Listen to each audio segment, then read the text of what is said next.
नमस्कार बंधु माने जय बाबा अखंडमणि आज आम भितरगड़ू आरडी पर्यंत बोलबम पदयात्रा जोग देइछु। एही यात्रार सुंदर दृश्य ओ भजन कीर्तन एवं बाबा दर्शन आज वीडियो देखाइबी तेणु वीडियो को शेष पर्यंत निश्चय देखिए। हर हर महादेव। सकाळर पवित्र परिवेश और मंदिर घंटी ध्वनि धूपर सुगंध आउ भक्त मान भिड़ समस्त मुहर केवल गोटे विश्वास बाबा आखंड कृपा। पूजा आरंभ हो जाइछि। पिला माने शांत होई बसिचंती। केही हाथ जोड़ी प्रार्थना करूछंती तो केही शिव नाम जपुछंती। यही पवित्र परिवेश मन को एक अलग शांति देइछि। एबे भजन कीर्तनर समय छोट छोट पिला माने भक्ति भाव रे गाउछंती हर हर महादेव ध्वनि रे सारा परिवेश गुंजरुती। भक्तिर एही स्वर सुनिले लागे स्वयं बाबा एठारे विराजमान अछंती कि।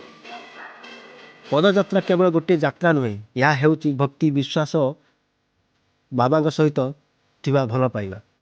प्रति वर्ष श्रावण मास आसिले लक्ष लक्ष काउडी भक्त खाली पादर दीर्घ रास्ता चलिबाकू पसंद करती बाबा दर्शन पाई। कहार पादरे फटका पड़े तो कहार देह क्लांत हो जाए, तथापि सेमानंक मुहर केवल गोटे स्वर सुना जाए, बोल बम हर हर महादेव। एही यात्रा रे धनी गरीब छोट बड़ कौन भेदभाद नहीं। समस्ते शिवंक स्थान, समस्ते एकाठी चलती, एकाठी विश्वास, एकाठी बसंती, एकाठी खाती। रास्ता रे सेवा शिविर, पानी खाद्य और विश्रामर व्यवस्था करिथिबा लोक माने मध्य एही पुण्यर भागीदार हुअन्ति। भक्ति केवल मंदिर भितर नुहे, अनेक सेवारे मध्य रही।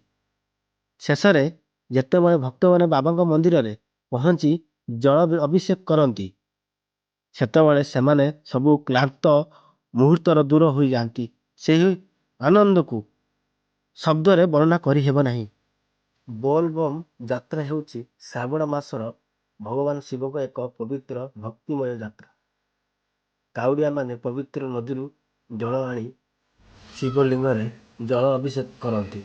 बोलबम डाक पकाई भक्त माने अनेक दूर पादर चली चली शिव पीठ को जाती एवं प्रभु भोलानाथ कृपारू भल पुण्य लाभ करती। शेष पदटी एथरे कहवा, अरे हर महादेव जय आरडीश्वर। जदि तुमर मध्य बाबा आखंडमणि ऊपर विश्वास अच्छी तेबे कमेंट निश्चय लेख हर हर महादेव। बाबा समस्त जीवन सुख शांति और आशीर्वाद वर्षा करंतु। जय बाबा आखंडमणि। जदि मो वीडियो भल लगी प्लीज आप लाइक शेयर सब्सक्राइब और बेल आइकन